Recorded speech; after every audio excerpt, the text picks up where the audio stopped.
In this video, I'm going to do a comparison between three vintage straight stitch sewing machines.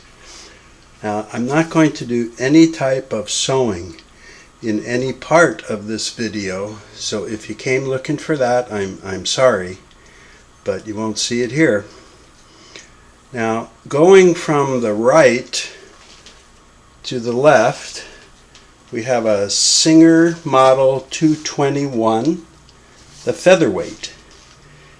That was made by Singer in the black version starting about 1933 and continuing to 1961. They kept making it after that until 1969, but they made it in two colors, a tan version and what was officially called pale turquoise. It also was called by many people celery green, and now it's most commonly known as white, the white featherweight. The one in the middle here is a Singer 301, and I'm trying to think, I think they got the patent for that around it's right after the war, 1946, and they made the first kind of like trial or test models around 1950, and in late 1951 for sale in 1952 they really went into production, and I think in 53 they changed the name to 301A. A for Anderson, the city. It was the new plant that they made, and is it, I think, South Carolina, maybe North Carolina, but I think South Carolina, a new plant to make the 301s and the 401s. Anyway, they made these until about 1957, and it was the first slant shank machine ever made by Singer, and I'll get into more detail on that. It came with the 221K and the 301 had the same bobbin and hook, and they're the only two machines that use that bobbin and hook. So the bobbin case and hook are interchangeable in those two. And the third machine over here, which I'll admit is my favorite, is the Model 404.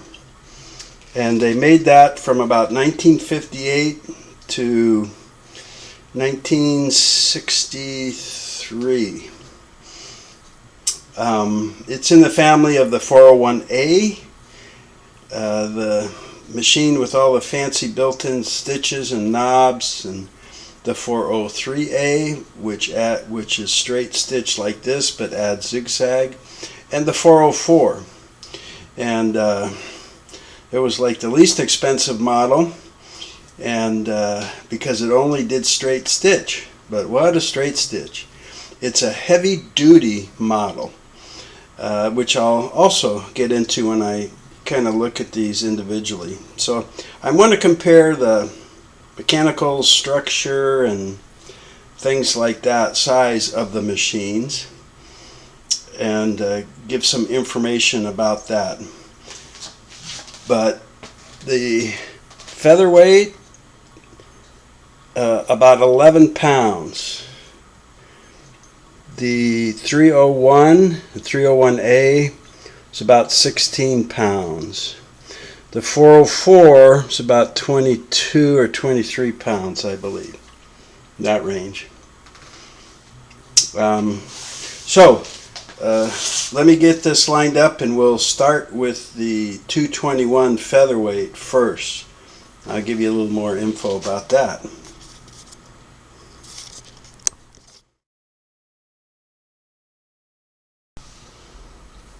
Okay, so here is the Model 221 featherweight, and for the aficionados there's 221-1-2, 221K, so forth. These are very desirable machines, and you see them for sale up to $800. I saw a completed sale once on eBay, but it had many attachments and so forth. It came in a little box case that I don't have. There was 3 or 4 different variations of the little box that is set in, but it was super popular, and it was made with cast aluminum. Let's see if I can get a shot of the bottom here. Yeah.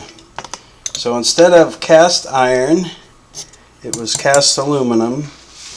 So this was cast aluminum, which is why it only weighs about 11 pounds. And you can see down here that it's steel gear to steel gear.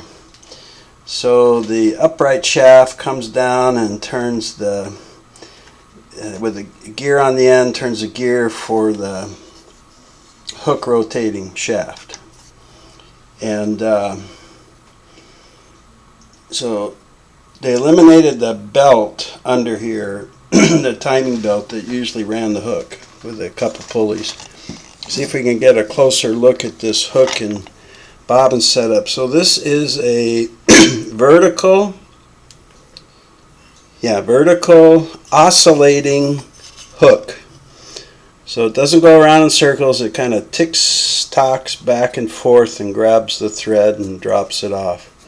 And to take it off, you pull on this little latch and it comes off like so. So there's the bobbin case, and as I said, it's the same on the 301. And let me see if I can drop the bobbin out of there and show you. It's a unique class bobbin too. It's not really a number 15 bobbin like they'd used before, or the new 66. It's a flat bobbin. It's got 8 holes, and it's, as far as I know, it's unique to the 221 and the 301. Now that's how that looks under there. It had a little fold-up table. This was called a table extension. And let me take off this beautiful scrolled chrome plate and show you the front end up there. Oh, isn't that a beauty, huh? Wow. Nice. Okay. So here you see the typical Singer setup inside there. You know, with the needle bar, rocker arm, and so forth. What I want you to try and see is way in the back there, and I can't tell how well that's picking up on the camera, but on the end of that arm shaft is a rocker cam, like a kind of a wedge shape. I don't know, can you see that back in there behind the presser bar? See it? Yeah. So that helps make the sewing motion, because this does go round and round and round. And I want you to note the size of that and the size of the needle bar, presser bar, and so forth. Now, they also came up with this numbered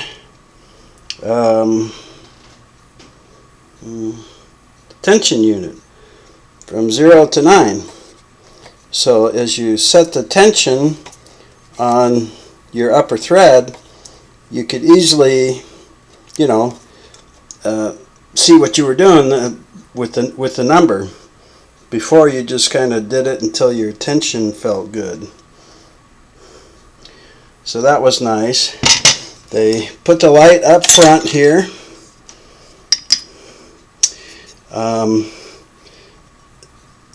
up and down, which is very common with the vintage Singers, from about 6 stitches per inch or 6 millimeter up to almost 30 with this, which is one reason quilters love it. And then throwing it up into reverse like that, also very common with Singer. Here's a bed mounted bobbin winder tension spring, and here's the bobbin winder mechanism. And let me go to the back a little bit. Now they had the motor, like a lot of machines of that day and before. This is mounted outside and uses a belt up to the back of the hand wheel to drive the motor. So it still is a belt drive. They eliminated the timing belt underneath, but kept the motor belt. And the typical stop motion screw that you turn left a little bit and then ran the motor, wind the bobbin without sewing. It's your electrical connections. Somebody hardwired this one, which is how I got this so cheap. It had a couple parts missing and somebody did that. Otherwise I could never afford anything like this, because they literally, if they work, go for a couple $100. I wanted to show you this top, the arm shaft up here, what little you can see of it. This is really kind of a big cover plate for Singer of the day, but you can actually see the gear here, and below it is the vertical shaft and gear. So that was made with steel, very nice, and this access port is so that you can clean it and grease it. So that was the 221. Alright, this is the Singer Model 301. Real revolutionary for the time, and it was this one is pre-1953, because 53 was when they added the A to the name, 301A. You'll notice a lot of similar things. Bobbin winder mechanism up here, similar to their other machines. The stitch length and up for reverse mechanism. The bed mounted bobbin winder tension disc. They slimline the light fixture. There's a little knob up here so you could run the light and machine independently or together. They had a very similar tension control, with the numbers, and calibrated, I think is what they called it. Now it had the same type of fold-up bed. This is a short bed. It also came with a long bed. And let's get this up here. It had the same, as I mentioned, the same hook and bobbin case and bobbin system as the 221 did. What's different with this is this knob. And by turning that knob, you can raise and lower the feed dogs. So that was different than the 221. So if you wanted to sew something very delicate, or you wanted to monogram or freestyle or darn or mend, you could just give this quite a few twists, and it's just like a big worm gear there, and you could lower the feed dog. Has a slightly heavier needle bar and presser bar, and let's see if you can see that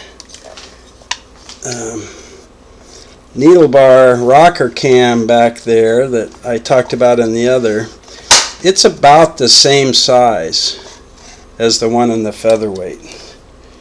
A lot of similar parts here. Pressure bar, pressure mechanism. This had a swing open clip cape. They moved the spool pin from the top, like on the 221. It's a wire. They touted it as unbreakable. It's also cast aluminum and weighs about 16 pounds as it sits right here. Same stop motion knob setup like most of their machines. Electrical connection.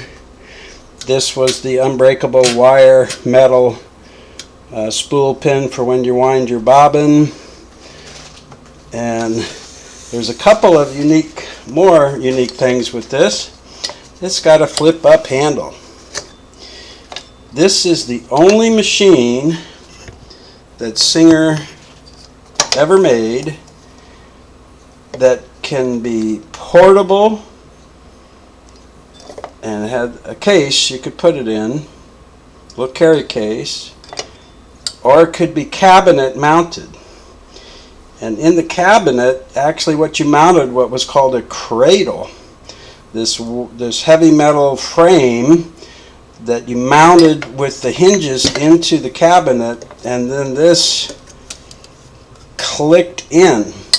You set the back end in first, and some metal posts lined up with these two holes, and then you lowered the front end and snapped it in.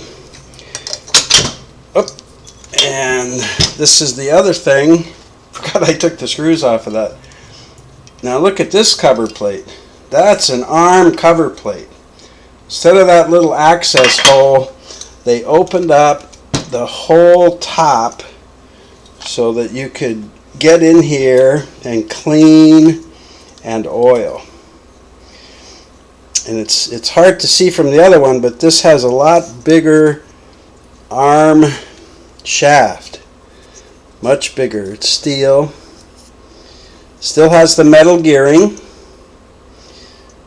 but it's a bigger, heavier arm shaft and a little bit stronger parts up in the front here.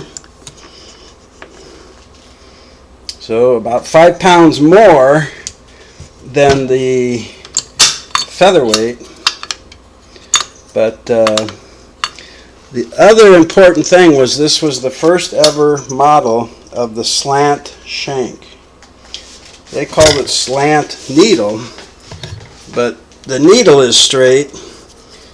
It's the needle bar and presser bar that are slanted.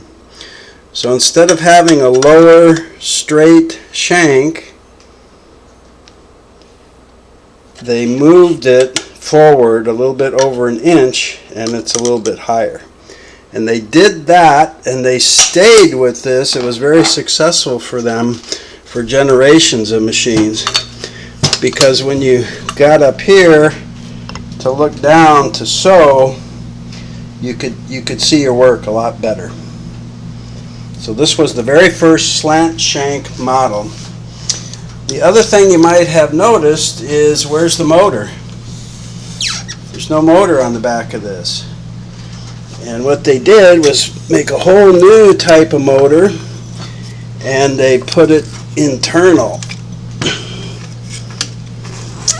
And right here you can see the base of it.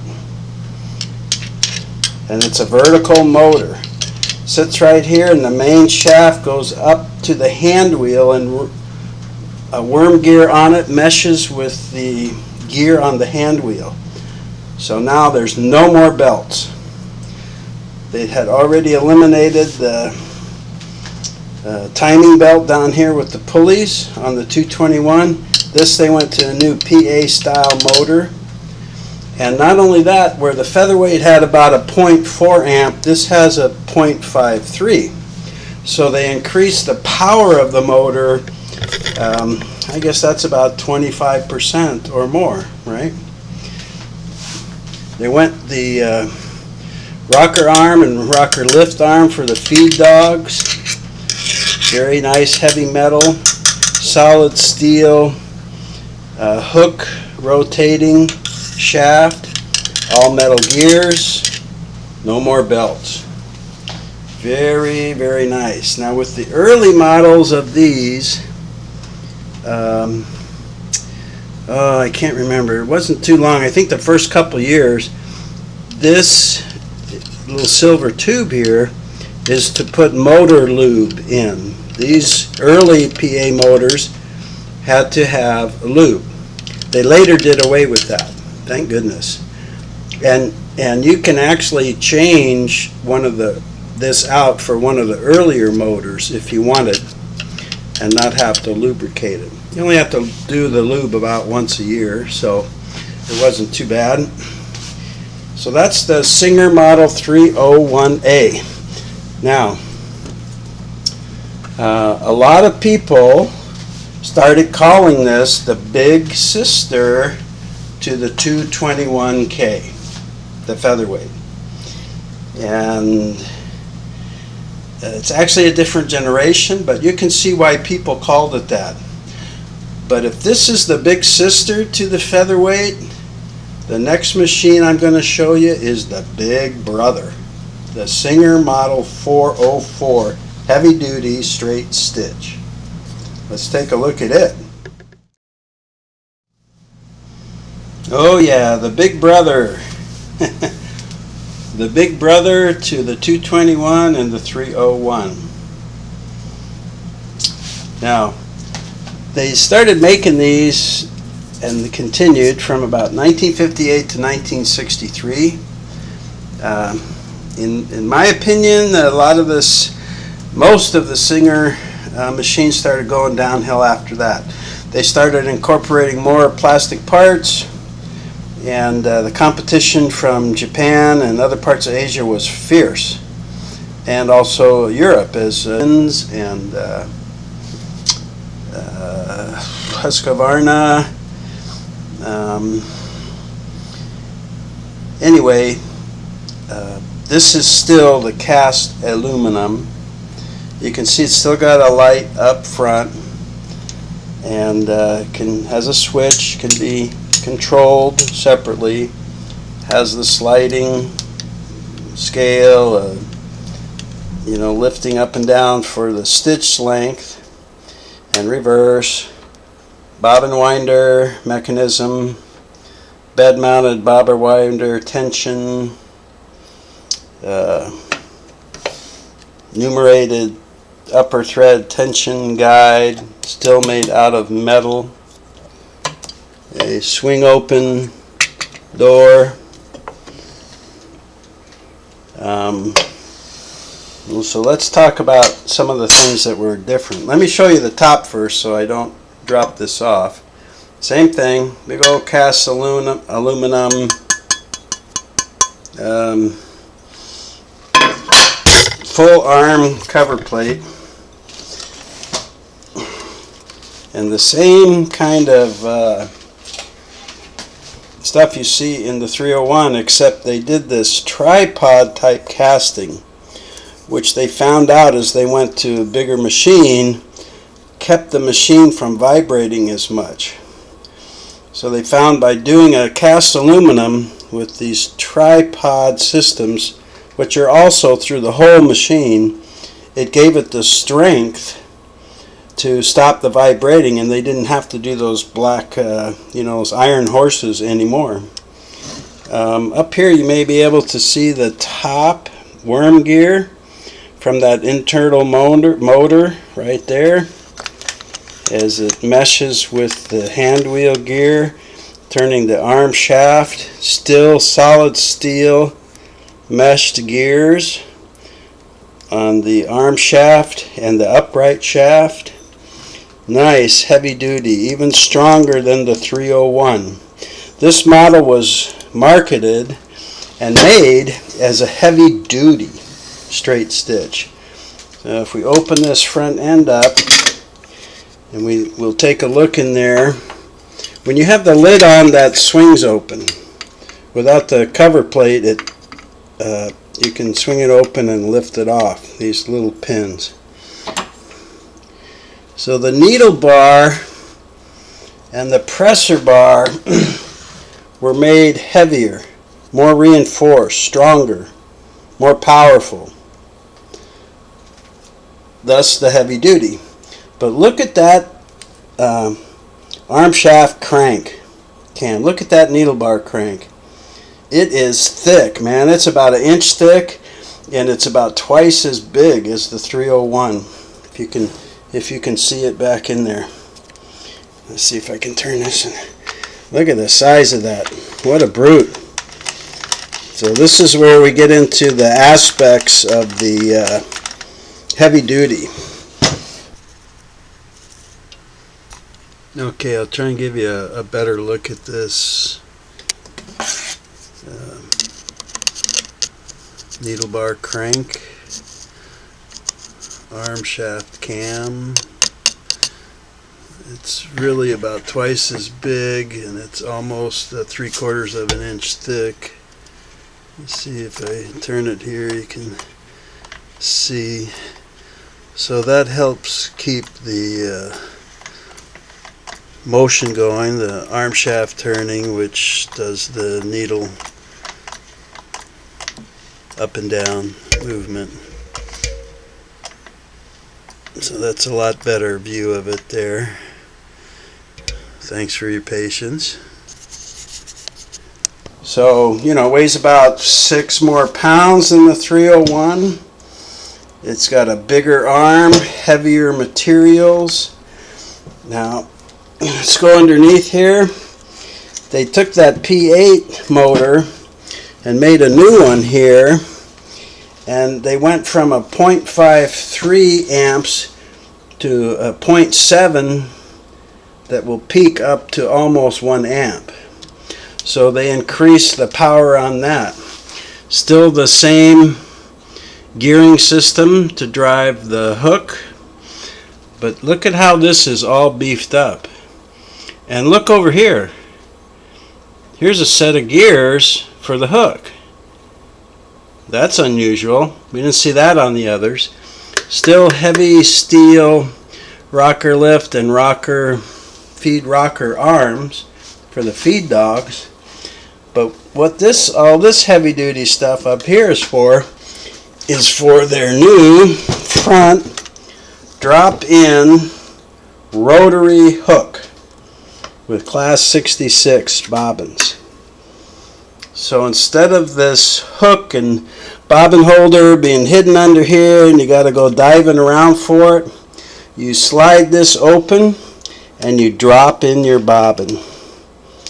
Look at that. Wow. What a great system, And this hook actually goes around. It doesn't rock back and forth. So the mechanism's a little quieter. The motor inside, it can run quieter. And under here, you'll see there's just some access holes for adjustment. There's no knob to lower or raise the feed dogs. And that's because they built a mechanism right up here on the front to do that. Throat plate position to the right is down. If you center that, the needle plate or throat plate comes up above the feed dogs. So now you can do your free motion sewing, your darning, your